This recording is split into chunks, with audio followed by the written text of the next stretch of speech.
আসসালামু আলাইকুম। Hello viewers, আমি সালাউদ্দিন মোল্লা নড়াইল থেকে। তো আপনারা যারা মনে করেন যে আমি সৌদি আরবে কি কাজ করি এবং কি জব করে থাকি, যেটাই বোঝেন না কেন, আমি মূলত ceiling, wallpaper, sticker, designer, carpenter বিভিন্ন কাজ করে থাকি।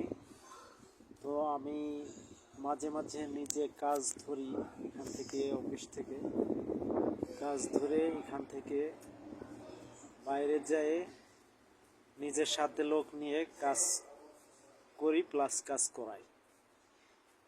তো আপনারা ভাবতে পারেন যে দীর্ঘদিন সৌদি আরবে আসছে, তা কি কাজ করে, কি কাজ করতে পারে।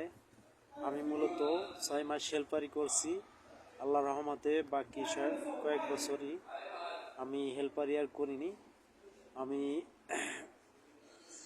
মিস্ত্রি, মানে আরবিতে বলে মোয়াল্লেম, কারিগর কাজ করি, প্লাস করাই।